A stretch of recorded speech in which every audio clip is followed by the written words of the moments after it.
Hello, I'm Gigi Javier Alfonso, and I'm in the process of doing a documentary on gender and multimedia in the Philippines. As I was doing research on multimedia text on gender on the web, I have noticed the lack of materials on gender and multimedia in the Philippine experience. I requested the participation of persons who are doing studies on women, gender, and multimedia in the Philippine setting to be part of this discourse. There are many valuable conversations that I have recorded. They have agreed that this will be shared with others. These are materials that will eventually be incorporated in the ongoing documentary that I'm producing. The questions that I asked were edited out to have uninterrupted discourse from each resource person. This video is a conversation with Dr. Carol Sobritchea, professor of the University of the Philippines Asian Center and former director of UP Center for Women's Studies. The interview was conducted on May 18, 2009 at the UP Center for Women's Studies, Quezon City, Philippines.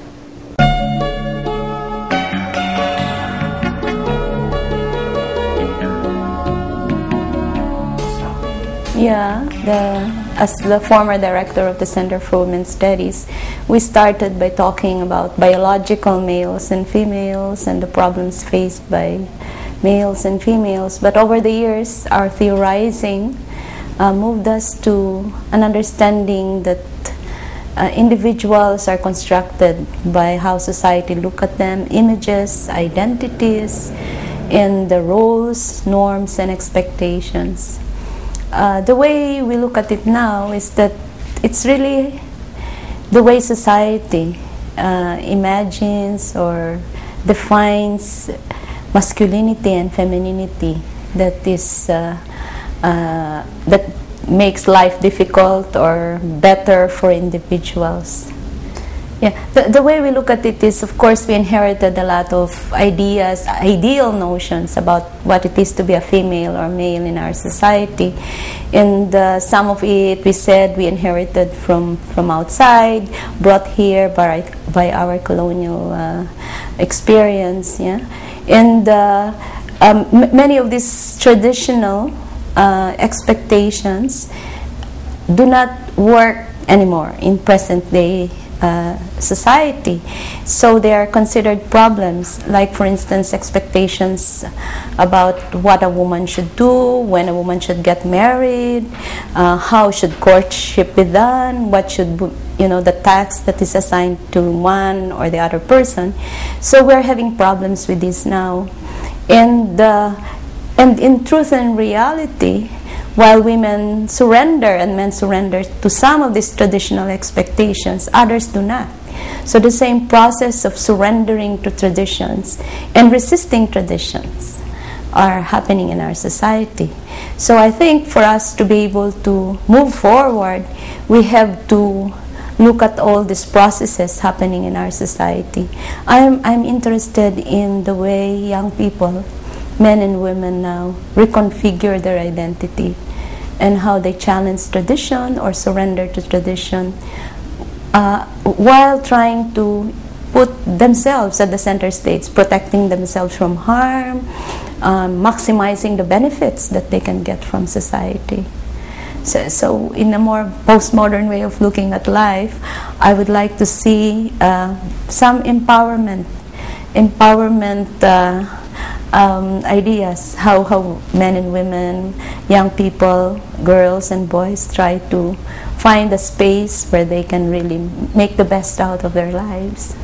In the Philippines, for instance, one of the major changes in our society is the presence of single-parent households. More women now go abroad to work. So you have men now trying to take over some household responsibilities. Some are ready, others are not. We have had experiences of husbands seeing their children die before their arms because they didn't have the skills of knowing whether the child is sick or not. Some men have accommodated, changed their identities, roles, And initially, they had to bear the stigma in their communities of being the house husband. And then on the other side now, we have women also trying to be long-distance breadwinners, trying to be as macho, the way they reconfigure their role as breadwinner. So all of these things are changing now. And we also have boys and girls who have different ways of constructing their sexuality, their sexual orientation, relationships.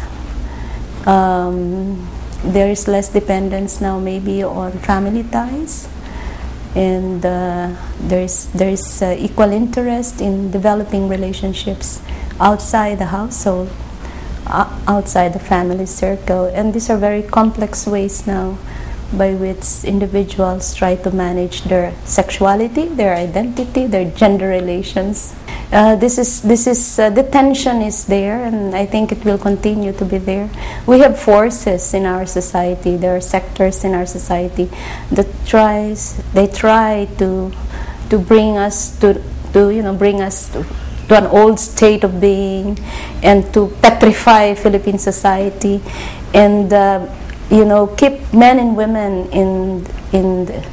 in definitions or constructions of gender identity that do not work anymore, and they're not real. I'm talking about, for instance, the very strong pressure coming from fundamentalist groups, faith-based fundamentalist groups, and they have really denied women opportunity to have access to contraceptives, family planning options, to decide on how many children they would like to have. So this is a very sad commentary in our society. So we have in our society institutions and individuals that are very resistant to changes taking place in our society. Media is implicated also in some way. I can see some commentators, some stations trying to stereotype men and women in very negative ways, in ways that will put women and men at a disadvantaged position. But there is also some I can see now, developments where there is also accommodation in terms of new ways of looking, imagining, negotiating masculinity and femininity in our society. During the Beijing, we always have this meeting of countries all over the world, and in the last World Conference on Women, the role of media in reproducing gender issues in our society or providing spaces for empowerment was discussed. And in this platform for action, there was a very big discussion on how media can help advance the status of women. And in all the discussions that happened since 1995, we look at media both as a source of problem and as a possible solution. The issue, for instance, of media providing opportunities to expand social networks, access to knowledge and information, promoting gender equality in terms of access to opportunities that multimedia can give, were identified. At the same time, it is a space of danger, risks, and vulnerability for women. The bottom line for someone like me who comes from the school is to empower the women themselves to make the final decision on how to use resources, technologies around. I really do not go for regulation. Well, maybe some ethical guidelines on how to go around this, because we know that in society, in any society, there would be individuals who would need some guidance, and we define this depending on what particular culture. In our society, we know that individuals 18 years and below, they don't have the agency, they don't have the capacity to make the right decisions for themselves. So I think, as a feminist, as one who has done a lot of work on women and development, I would capacitate individuals to make the right decision, for them to be able to identify what would be a risky situation, what is useful for them, and make the right decision on how to use these new technologies, new resources available to them. That's a very personal standpoint.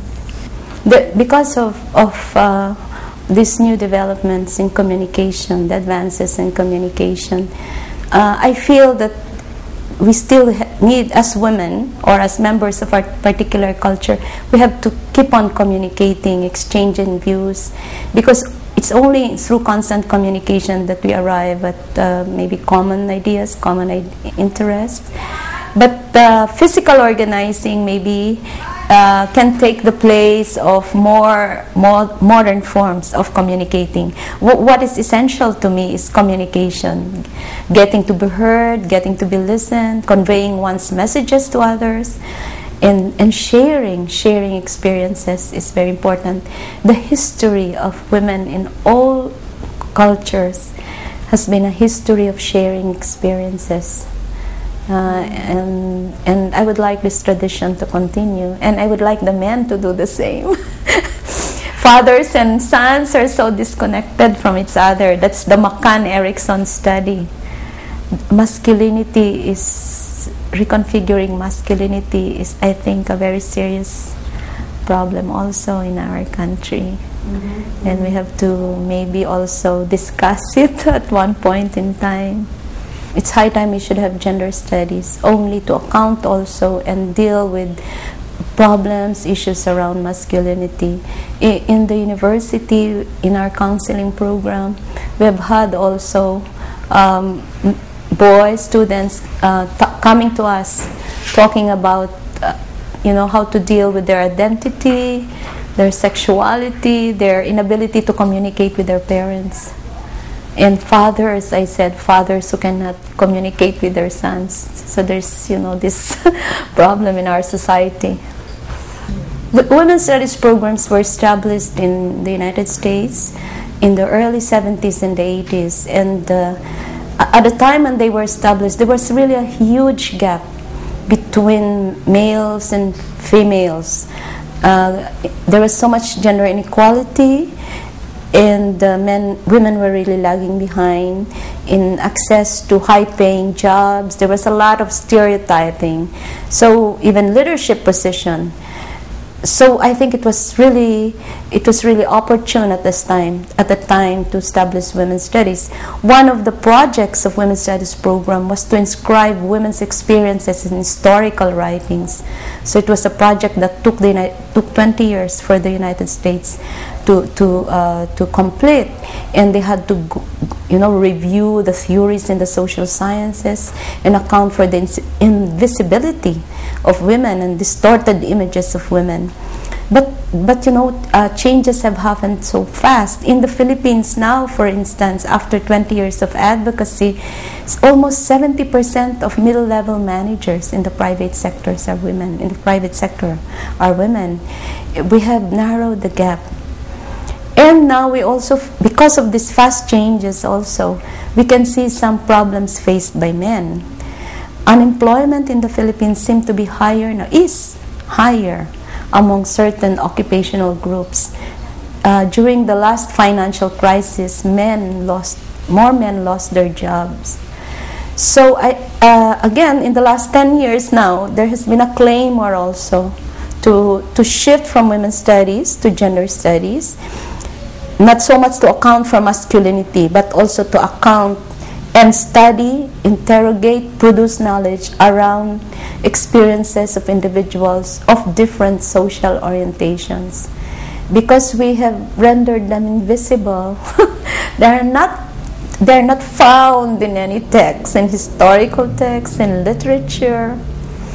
And I feel it's high time also. The United Nations has set indicators for gender equality. We call it the gender equality measure. One would be access to education, number of women who are able to graduate, access to health. In all these indicators, we really figure very high. We have performed well.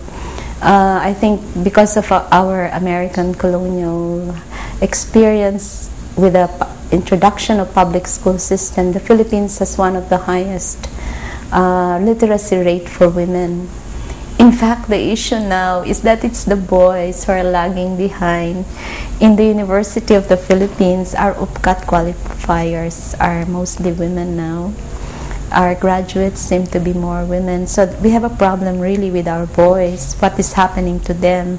Maybe it's the malls that are taking them away from schooling.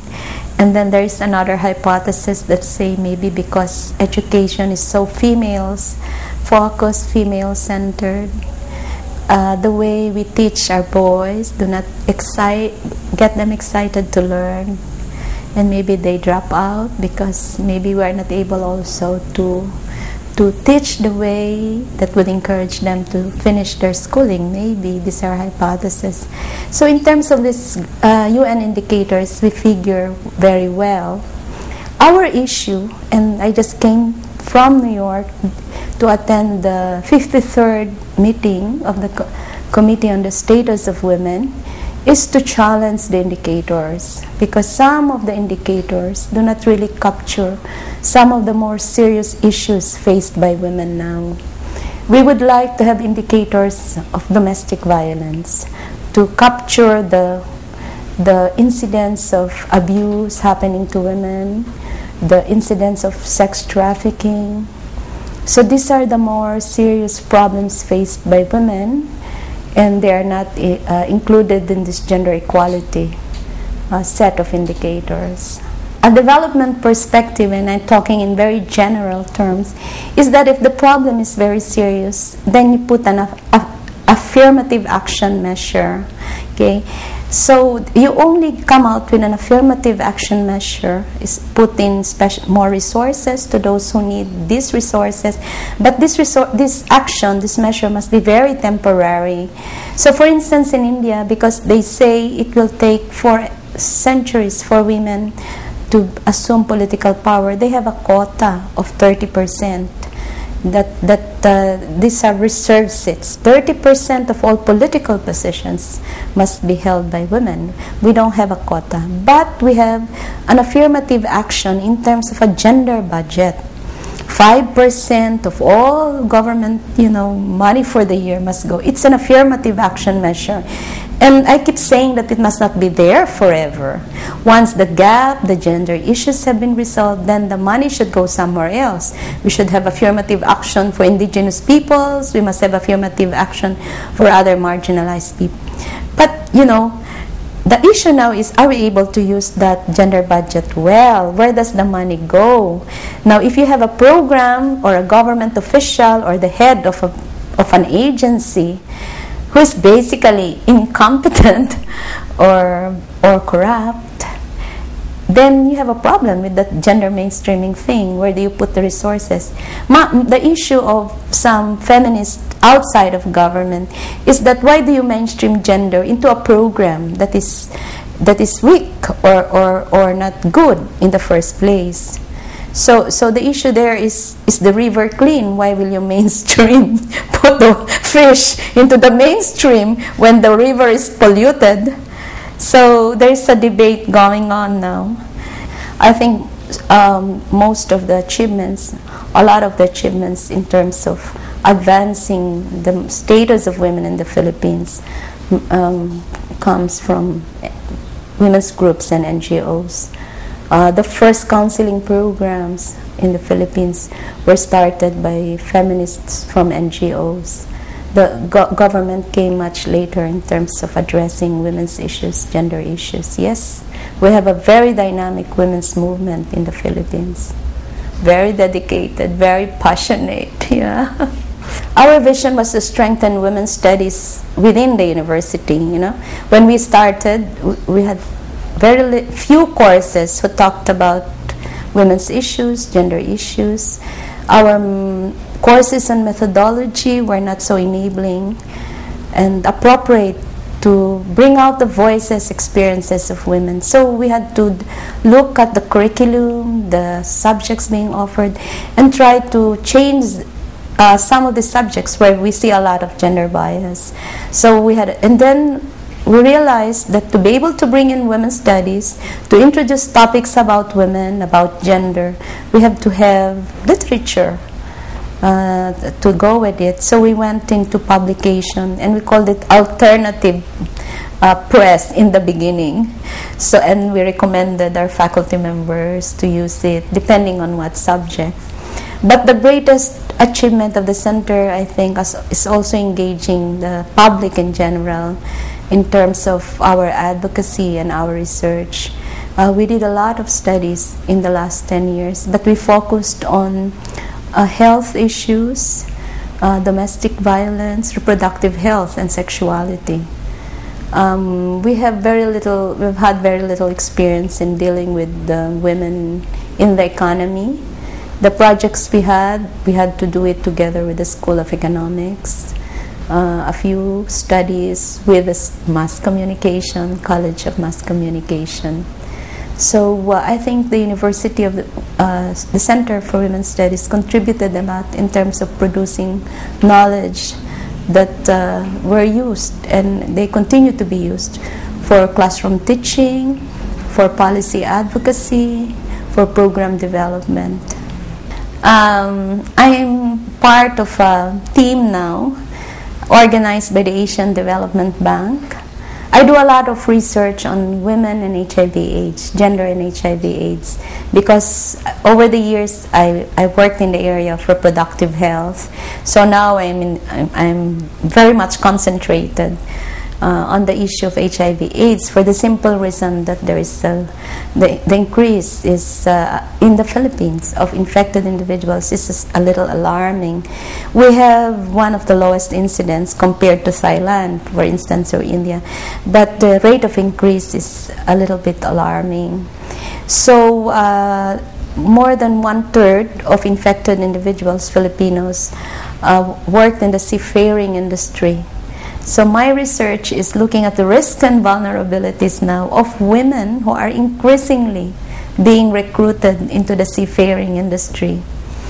And they are very young girls, and they know very little about fertility, about how to protect themselves. And in this study, we identified all the risks and vulnerabilities, both of men and women, and what can be done to maybe prevent the spread and the increase in incidence of infected individuals in the Philippines. We submitted the final report already, and it's a little disturbing because they are recruiting now. There will be we were told that thousands of passenger ships are being built now. With the increase in oil prices and air travel becoming more expensive, there will be more individuals who will use cruise and passenger ships. And there is massive recruitment happening. So it's our women and our girls now. And they're establishing these passenger ships that have all the services, the casino, the nightclubs, the spa. And I interviewed some of the girls, the women who are working there now. There is a very high incidence among them of sexually transmitted disease. We have documented incidents of rape also, sexual harassment, because of the condition, even in cargo ships. So all the risks to women are there. But the more serious risk is the lack of knowledge and awareness of the girls, of the women, to protect themselves. Because we don't teach sexuality education, we don't have serious sexuality education in schools. So in one of the focus group discussion, I just asked them, and there were 25 of them, and they were about to board a ship last year, whether they knew when is their fertile period. And only two or five were able to give the correct answer. And then I asked them, what if you fall in love with someone but you're not ready to get married, and there's romance going on every night on the ship, the captain of the ship falls in love with you, how will you resist him if he doesn't love you or you don't like him? And they would just looked at me and stared at me as if these things wouldn't happen to them. And it's all in the report, so we identified all these risks. But the recommendation, of course, was to start them young in introducing all this knowledge to them so that they can, protect themselves from harm. because government will not be there to protect them. Their parents won't be there. And there's a lot of, romance going around, and they have developed subcultural practices. They have a rule in the seafaring industry, the men, and the women also. They can fall in love, they can have romantic relationship, both married.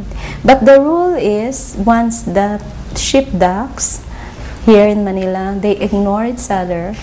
They must not talk about it. They must not communicate with each other. So they can be partners while on board.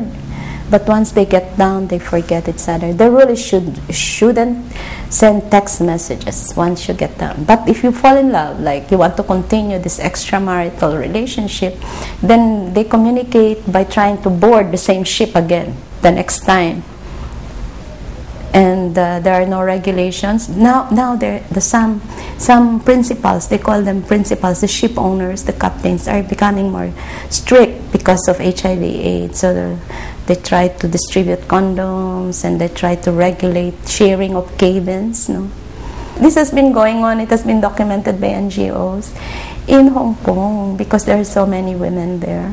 They're willing to share boyfriends. So when the ship docks, and there would be Filipino males, the Filipino women prefer also to have relationship with Filipino men. So they would meet. So when the ship would dock, there would be 3 domestic workers, females, who are willing to share one man. But it's also it's a modern phenomenon then, itong long distance relationship and long separation between husbands and wife. It's also a modern day phenomenon, right? I have an article that was published by University of Singapore, Constructing Motherhood, the experiences of women workers abroad, how they negotiate being mothers while they're away. And so texting has helped a lot. They're able to text their children, guide them like that. Telephone calls, occasional telephone calls. I think cell phones have done a lot to keep relationships intact. And it's one modern technology that has helped bridge the gap, in communication among family members. So when you ask them how, because there are also men, seafarers we talk to, who really want to stay faithful. And not all of them would jump at the opportunity to be unfaithful to their wives. So you talk to them and you ask them, how do you maintain your sanity? And they said, it's the texting with my children, talking to my wife on the phone, thinking of how they are all the time, putting all their photographs beside my bed at night. So they really try also to be faithful. I would like to acknowledge the help of the Multimedia Center of the University of the Philippines Open University in recording and editing this production. If you have questions and inquiries on the material that you have just viewed, please email me at gigipssp@yahoo.com.